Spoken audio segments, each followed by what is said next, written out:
皆様こんにちは。メイドのあかりです。今回は初 DIY です。不慣れな中一生懸命作った作品はこちら。泥船という容器を覆う木枠です。こちらの泥船。本来はコンクリートを混ぜるのに主に使う容器なのですが、その耐久性ゆえビオトープ界隈では水槽代わりに使われています。ビオトープって何？と言われると説明が難しいのですが、簡単に言っちゃえば、屋外版アクアリウムと思っても大丈夫でしょう。アクアリウムは水槽で魚や水草を育てる行為ですね。私も昔、アクアリウムをやっていたんですよ。ですので今回、ビオトープにも挑戦してみようかと思い泥船を買ってきたわけです。どうして木枠を作るのかと言いますと、泥船だけではこのような見た目で見栄えが悪いし、地面にぴったりくっついているので地熱の影響をもろに受けてしまいます。というわけで、景観向上と地熱対策のために木枠を作ったのです。ではその様子をご覧ください。まずはこの泥船のサイズを測りましょう。今回用意した泥船は60リットル入るものです。水量を測れるように数字が書いてあるのは便利ですね。計測するとこのようになっていました。案外大きいので、ビオトープを始める方は置き場所をちゃんと考えておきましょう。実は、ここで初めてサイズを測ったので少し大きくてビビっています。店頭ではサイズの記載はなかったしメジャーも持ってきていなかったので、だいたいこれくらいでしょ。という感じで試算して木材を購入しちゃったんです。ですので今回買ったこの木材たち、上から 12×30×1820mm の杉材、 12×18×1820mm の杉材、 12×96×1820mm の杉ウッドウォール、1x6 材6フィート、あと家に余っていた 2x4 材を使いました。憶測で購入してきたのでこのウッドウォール、もう2枚必要です。これだけの木材たちがあれば、木枠を作れます。サイズが分かっていたらホームセンターでカットをしてもらえば簡単ですが、せっかくの DIY なので自分で切ります。今回のために購入した丸ノコで、100ボルトで動くトラッドの電気丸ノコです。DIY 用と書かれているので、ぴったりですね。価格は約7000円となっております。早速開封してみますか。中身はこれだけです。かなりの重量感があります。私は全くの素人だから詳しくはわからないので、本職の方がレビューしている動画を概要欄に載せておくので、そちらを参照していただけると非常にわかるかと思います。このままでは見づらいし作業もできないので、作業台も買ってきました。組み立てないといけないみたいです。組み立てがメインではないのでバッサリカット。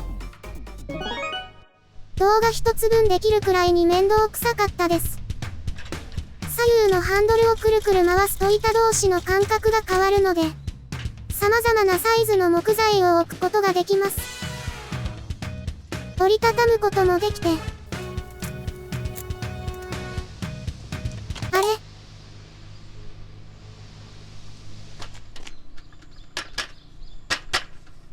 ぴったり閉じなくない？天板の向きが違ったかしら？とりあえず使えるし、今はこれでよしとしましょう。このままだと木くずが大量に舞い散ってしまいます。ですので、囚人バッグも買いました。廃校機の商品ですがしっかりはまるので安心してください。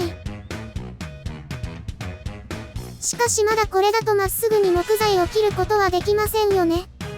ということで定規も購入しました。しかもこの定規、角度調節機構が備わっており、自由な角度から切ることができます。これだけ用意されればどんどん切っていけるでしょう。記念すべき初入刀は 12×30 の杉材です。この杉材からはすのこと側面を固定する用のパーツを切り出します。刃の深さを変えてから切りましょうね。調べる限り、木材から 5mm から 10mm 程度刃が出ていればいいみたい。まあ深く出てても問題ないと思うんですけれどね。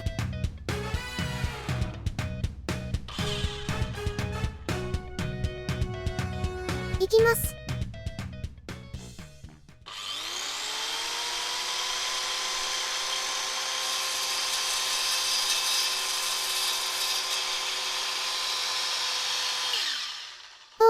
すごい、簡単に切れる。ゆっくりしすぎたせいか少し焦げてしまったようです。ちょっとまっすぐじゃない気がしますね。初めてだからしょうがないね。もっと素早く動かさないといけないみたいね。どんどん切っていきましょう。サイズはこのようになっています。しかしこの通りに切ることはおすすめしません。完成した木枠がほんの少し小さくって、泥船がぎっちりちでした。これを参考にして作るのであれば、もう10ミリほど、余裕を持って20ミリくらい、長く切るとちょうどいい感じになると思います。執事の自信がついたところで 2x4 材を切ってみましょう。こちらはすのこ用になります。この長さは泥船の底より長ければ問題ないです。今回は730ミリで切りました。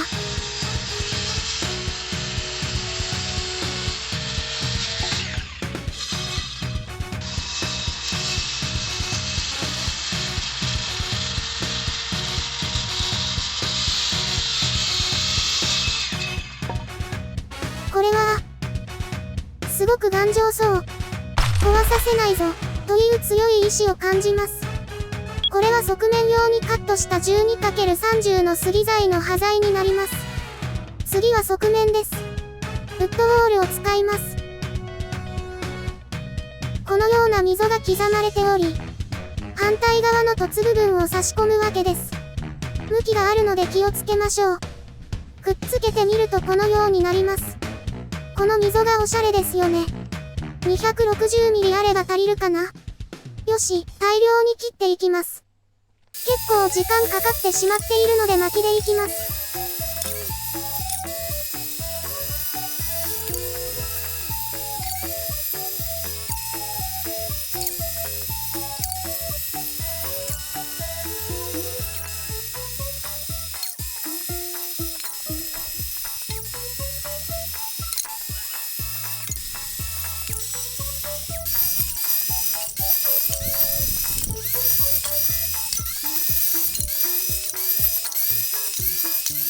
斜めになってたり長さが少し違ったりしますが出来上がり。いい練習にはなりましたね。最後に天板部分を切り出します。おしゃれに斜めカットで仕上げようと思います。天板についてはサイズもカットも間違えているので全然参考になりません。計算を間違って短く切りすぎてしまいました。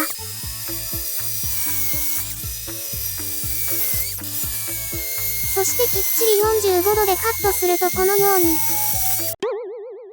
隙間ができます。なんでと思いましたが、絶対できるようです。なぜかというと、木材が反ってしまうからです。詳しくは今度、天板再チャレンジの時にでも説明します。今回はなんとか妥協点レベルには修正しました。ということで天板は終わりです。12×18 の杉材についてですが、天板を台に乗せた時のストッパーの役割として購入しました。でも天板を作り直したいので今回はこのままにしておきます。ようやく作業工程の半分くらいまで来ましたか。次は塗料を塗ります。サンデーペイントのガーデニング塗料です。色はウォールナットにしました。有害物質が少ないようなので生態には安心でしょう。これ一つで、防カビ、防虫、防腐、撥水と様々な効果があります。よく振ってから開けましょうね。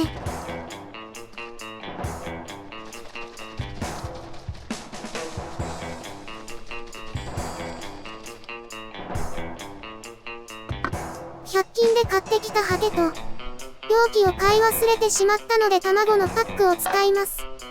そうそう。手に塗料がつくと大変なので手袋を着用します。塗る前はこんな色ですね。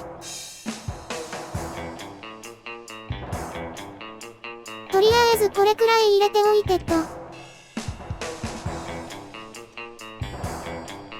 ゃあ塗ります。これ絶対量多い。綺麗に塗るときのコツなのですが、ゴミは綺麗に取っておく。塗るときは端から端まで止まらずに、一度目は薄く塗ります。薄くって言っている割にたっぷりと塗ってしまっている愚か者がいますね。卵のパックではうまく余分な塗料を落とせなかったんですよね。ちゃんとした容器を使わないとですね。皆様は薄く塗って2度塗りした方がもっと綺麗になりますよ。今回はかなりたっぷりとやってしまったので一度塗りだけにします。この後は特にハプニングも起きなかったので飛ばします。すごくいい感じになったのではないでしょうか。かっこいいですね。天板の方は一番よく見えるので2度塗りします。1度目はこんな感じの色でしたが、もう一度塗るとこんなに深くいい感じの色合いになりました。結構気に入りました。カットに失敗してるんですけれどね。塗装も終わったので最後は接合です。すのこは適当にネジでくっつけておきます。ボンドでくっつけておくともっと作業は簡単なんですけれど、整体を入れるのでできる限り余計なものは入れたくないんですよ。すのこは全く関係ないですけれど一応安全のためにね。これは絶対頑丈。ちょっとやそっとのことじゃ壊れないでしょうね。裏面にはゴムを敷くことで、直接木が水に触れないようにしときます。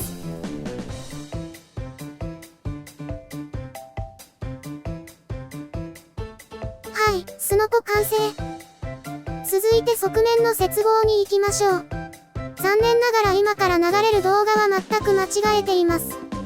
説明しづらいのですが簡単に言いますと、長辺の棒が前面に見えるように最初設計していたんです。完成品のようにね。でもなぜかこの時は短辺の方も見えるようにしようと考えてるんです。それに合わせてウッドウォールを切断したので。まあ、失敗。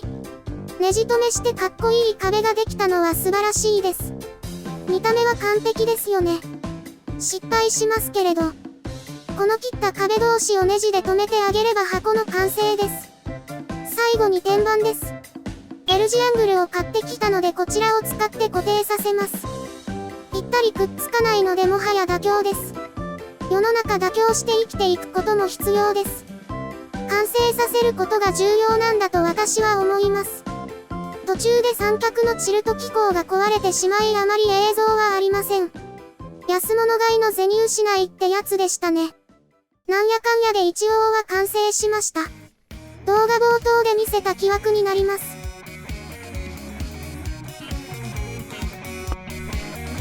固定位置が違ったせいで隙間が空いてしまいました。いつか作り直します。泥船を入れてみましょう。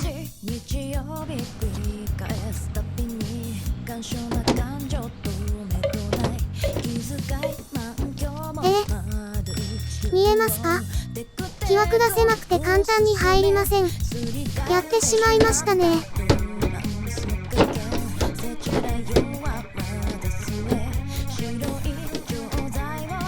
強く押し込めば入りますけれど、無理やり感がありますね。壊れないか心配です。でも一応完成いたしました。制作時間はだいたい3日間かかりました。これは後日絶対に再チャレンジします。ネジは分量外として木枠にかかったお値段は